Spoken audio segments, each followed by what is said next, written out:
just at the office working, and it's in the afternoon, so we were on a lunch break, and I was just at the office sitting here, right here, actually.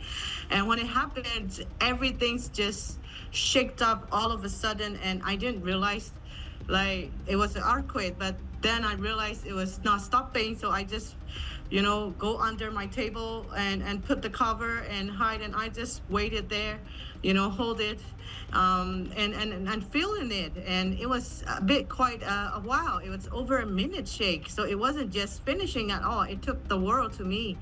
And after that, I just come out of my table, and then I just realized that it was such a big earthquake.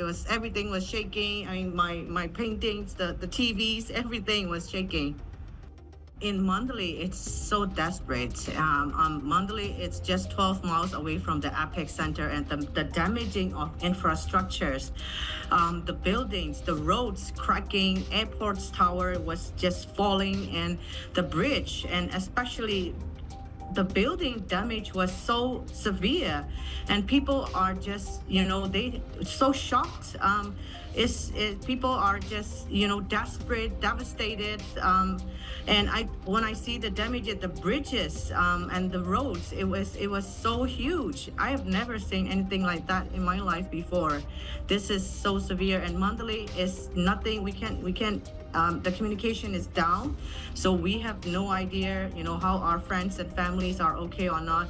The last yesterday, it was after immediate effect. The connection was such a huge problem, and we were just trying to have the information, from the news and checking out how it was. But we were so astonished when we see the situation in Mandalay. Everything is like gone, and people are still trapped, and the casualties and everything is still counting.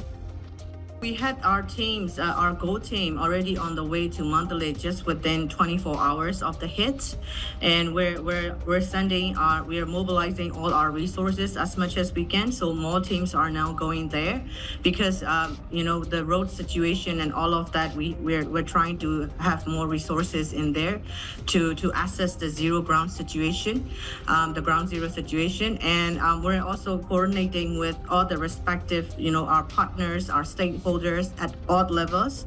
Whatever we could do, we're doing that, and we will be looking at the needs from the ground zero, and so we're mobilizing our resources there right now. And we're still having aftershocks coming in as well. So access is the critical issue, and also the main challenge, another main challenge will be communication, because we're not seeing a lot of information flowing coming in.